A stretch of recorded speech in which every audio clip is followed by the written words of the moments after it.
Hey guys, so welcome back to another deck commentary profile, whatever these things are actually called. I have no idea. I just call them whatever I want to call them. So this time, you might remember that I used to have SLifer agents, right? With the side deck for Agent Exodia. So, turns out that if you want to run this, you might just want to run this at your locals or with friends. Because, some people can really screw you over because you can be destroyed by card effects. For instance, Marshmallow and Nova Summoner. So, unfortunately, I ran into a guy that was running Medolces. I was using my roommate's SLifer Agents deck. And the guy was using Medolces, and on his, second or third turn, I think, he summoned Queen Tiramisu, which is a faggot beyond faggots. Because A, she doesn't target, B, she can send, she sends your monsters back to your deck, not even back to your hand, which is really stupid. So, yeah. So anyway, so what I decided to do was I was trying to help out my roommate, and he's like, well, back when I first started running SLifer Agents, of course he doesn't sound like that, he's actually Asian, so put an Asian accent on there, and that's exactly what he sounds like. So back when he was running Agents, he just ran pure Agents. He went out and bought literally 3 structure decks of Agents, and threw them all together, pretty much. So he said that when he was when he first started using Agents, however, Herald Agents were quite popular back in the day, and now I think that Tethys Agents are still somewhat popular. Some people run Transmodify with Tethys, and that's not what I do though. Transmodify A is expensive. B, it's a dead draw. I mean, you use the first one, and then it's dead after that, pretty much. But what I really like is running these types of Herald Agents. So I've really been critiquing this deck a lot. I've only been using it for a week, but already I've made it perfect. Get it? It's perfect Agents. Anyway, so the key concept is getting out Herald of Perfection ASAP. Also, it would be nice to be able to get out Tethys as well. Have both of them both of these guys, Perfection and Tethys, out on the field at the same time. Because each time you draw a fairy, you get to draw another card, etc. And Perfection actually uses those fairies to its advantage. And then, of course, eventually you summon your boss monster, Hyperion, which clears out the back row, even though Perfection can negate the back row, and clears out the monsters for you. So, always, always, always, always summon Perfection in defense mode. I know, even if they've got an open field that you could whack for 1800, unless you're about to kill your opponent, always, always, always in defense mode. I made that mistake twice when using this deck. Very bad news. You don't want to lose your Perfection. He's kind of hard to get out. I mean, I can get him out pretty fast, but that's only getting out one of them, because once one of them is gone, you just lost one ritual monster from drawing and one ritual spell card from drawing. So it becomes tougher, obviously. So yeah, you want to get out him, her, it, whatever the fuck it is. Tethys if you can, and Master Hyperion. So the main idea behind this deck is stop your opponent from being able to do anything. It's called a Herald Lockdown. And you can use Advanced Ritual Art using however the fuck you pronounce her first name, Megami. So she's pretty good.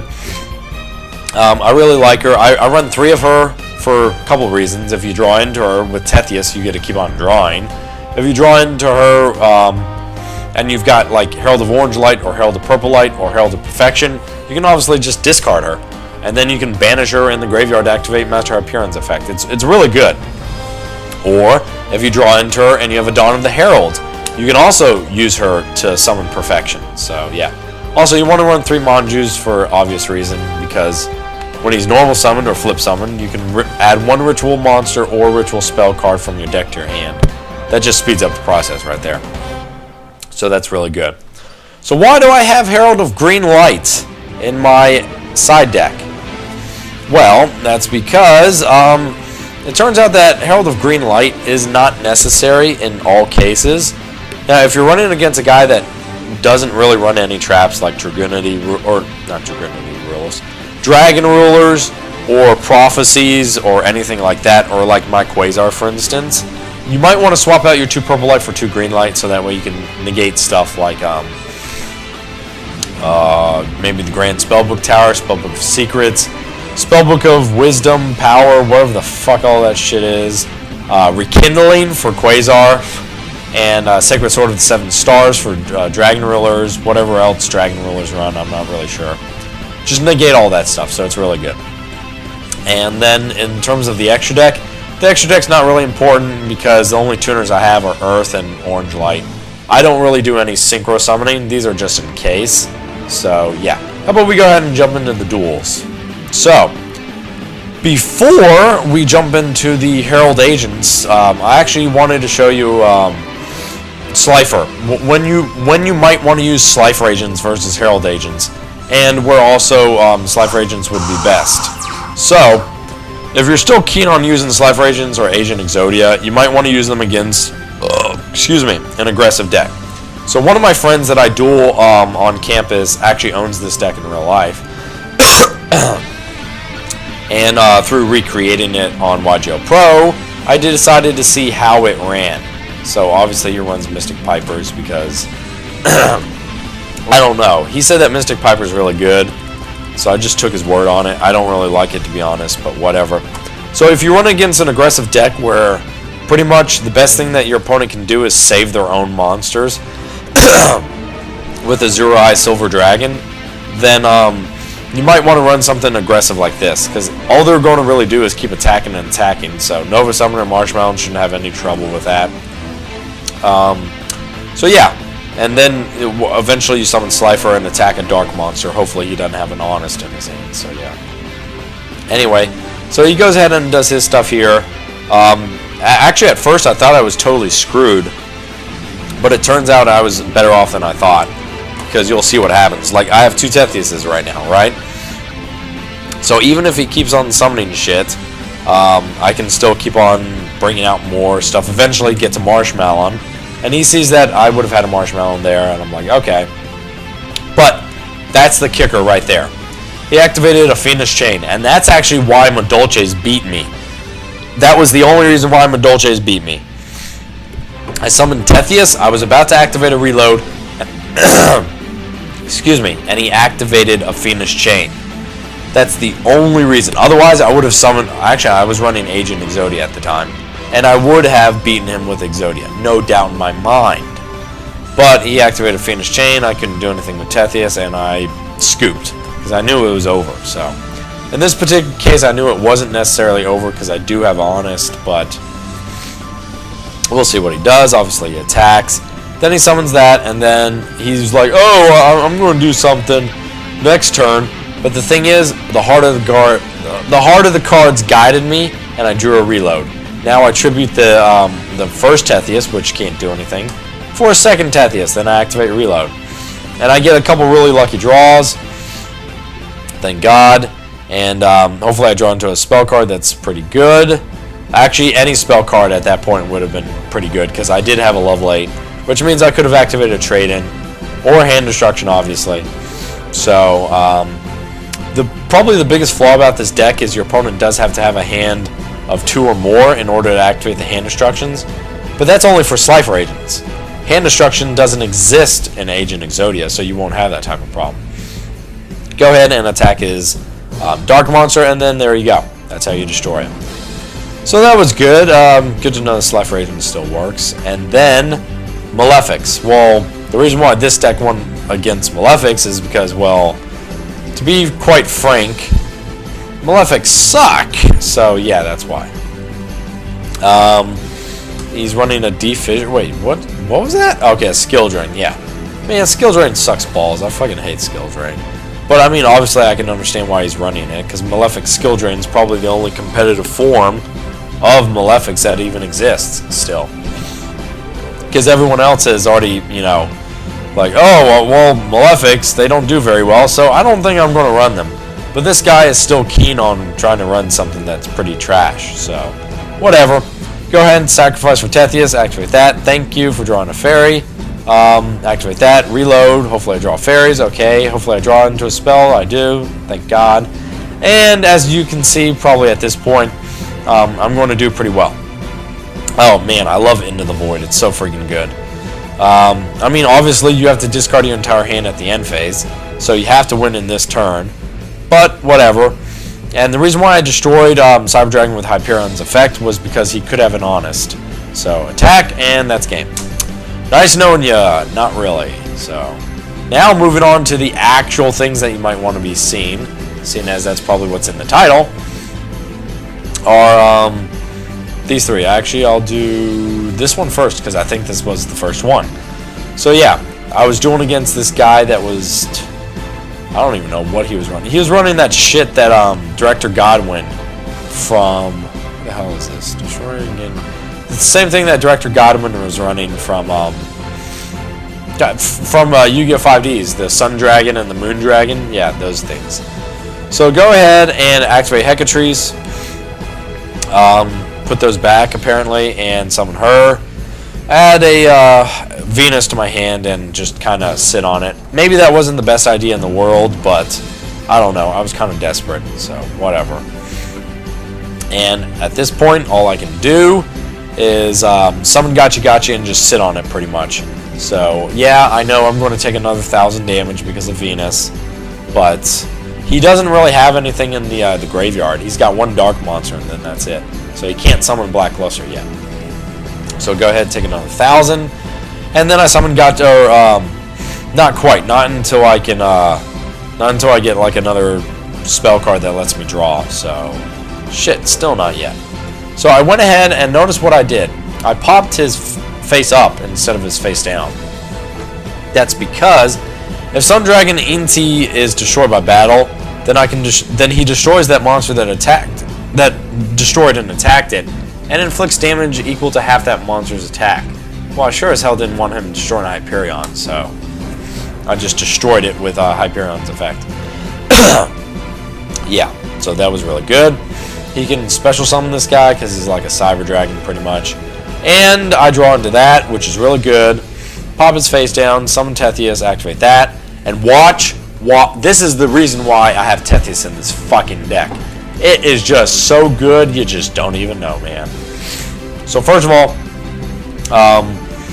well, now I've got a Hyperion. Okay, now I've got a purple light, right? So I could clearly summon that next Hyperion, pop that. If he tries to activate that face down, then obviously I could negate it with Herald of Purple Light. And I could attack 27, 24, 27, and that would be game. But I decided that wasn't good enough. So I kept on drawing. Sent back all of those things, kept on drawing, summoned that one, and then held on to those, because if I have her, all I needed was a Perfection, and then I could summon Perfection. So go ahead and do that, summon that, bring that back to my hand, destroy that. He tries to activate the effect, I negate it with Perfection. I attack, he tries to activate Tricodia's effect, I negate it with Perfection. Attack, and then that's game. So that's the reason why Perfection is really good. It's not once per turn, and it's for either spell, trap, or monster effect. For all three. Obviously, the only thing that this thing can't stop is something like Light Imprisoned Mirror, which is continuous, or what's the other one? Oh, right, counter traps, obviously. Speed spell 3. So yeah, and then I think this was the next one. I was dueling off against Junk Doppel. Yeah, they're not very good anymore. I mean, I still have my Junk Doppel deck, but they're just not really that competitive anymore. So he goes ahead, summons that, and yeah, that's pretty much it. I think I drew it. Oh, no, I didn't. Okay. Go ahead and summon Gotcha. Fuck! That hurt. Okay, whatever. Destroy that. Thankfully, that's an MST face down. What is that? Mirror Force. Oh, shit. Okay, well, we gotta do something about that, don't we? Okay, yeah. Go ahead, do that. Special summon. Fuck! Okay, never mind. I forgot about that. Normal summon. Bring that to my hand. Special summon. Pop that face down and attack. Woo! It's a good thing I popped that Mirror Force. So go ahead and inflict some damage. That's pretty nice. What am I looking for at this point? I'm not exactly sure. If I had a Dawn of the Herald, I could summon Perfection right now. But whatever. So I think this guy kind of screwed up. I don't know what the hell he was thinking. He clearly should have attacked Master Hyperion, because he could have destroyed it. Instead, he attacked Manju, which doesn't even do any damage, in fact. So that was kind of foolish of him. He's not very bright, but I was like, whatever. Go ahead, try that. Advanced Ritual Lord, summon that. Pop that, and attack. So now I've got fairies, and I can start negating shit whenever he does shit. So yeah, that's always good. So go ahead and pop his face down, because I didn't know what it was. Negate it, so he can't summon tokens. Attack. End my turn. And he draws, and he can't do anything, so he ends his turn. And at this point, I do switch Perfection into attack mode, because I know he's dead. He tries to summon Gores, and I'm like, nope! Negate. Dead, and that's just how you win. So, apparently there's some sort of game going on outside my fucking window. Well, kids are out too late at night these days, I swear. Good lord, man, they should be inside playing children's card games like the rest of us. Anyway. Okay, and then this guy. Oh, right, Prophecies, like I was talking about. This is back when I still was running Herald of Greenlight, I believe. So, yeah, I mean, it's just coincidental. Oh, I was also running Christia. Okay, so this was actually the first game. I fucking hate Prophecies. I wonder if he's running World of Prophecy. No, apparently not. Wow, what the hell? I have no idea. I don't even see any... Well, oh, okay, there are the blue eyes right there. Never mind. Okay, so go ahead, add Advanced Ritual Lord. That's pretty nice. Do whatever I gotta do. Do what I gotta do. So notice that I messed up right here, right? What I should have done was play Valhalla, special summon Venus, form Gachi Gachi, then normal summon Manju. That's what I should have done, and I fucked up. Oh well. Not that big of a deal. Whatever. So I went ahead and negated Spellbook of Secrets, because that's a very bad card. To let your opponent have, that is. Summon Gachi Gachi in defense mode, for the same reason I summoned Perfection in defense mode, because it's foolish to summon in an attack mode. Inflict some shit. Let him do his thing. Unfortunately, those all get destroyed. Summon Tethys, thank God. Draw some shit. Hopefully, thank you. Thank you. Yes, thank you. Activate Mallet when I get the... Or reload, apparently. Wow, that was actually kind of risky, but that was worth it. Summon Perfection. Summon Hyperion, and then, of course, that's game, because I was just going to pop his front row. Attack, attack, attack, and of course I've got Perfection and 4 fairies to negate anything that he would have tried. So that's pretty much Herald Agents, right? Really fun, really good. Very hard to stop. I mean, even Quasar couldn't stop it, so that's the reason why I had to put in Light Imprisoned Mirror and Divine Wrath, because there's just no way to stop it without these cards. So yeah. So if you wanted to see the deck list one last time, here it is. Of course, I'll have the deck list in the video. But notice I didn't summon anything from the extra deck, really, except for Gachi Gachi, which I normally summon anyway because of the Mystic Shine Balls. But aside from that, this is the best build right here, man. If you want success, this is what you run. You want to get out Perfection ASAP, because this is the reason why this deck is unstoppable. I mean, the fact that this deck has survived 3 or 4 or 5 years, I don't remember how long Herald of Age or Herald of Perfection has been out, since the Shining Darkness, whenever that came out. This deck, this archetype, has survived years and years, and it's still really, really good because of Herald of Perfection. I'm surprised Herald of Perfection never got hit, to be honest, but whatever. So that's it. So thanks for watching, thanks for tuning in. I'll bring you something in the future, and goodbye.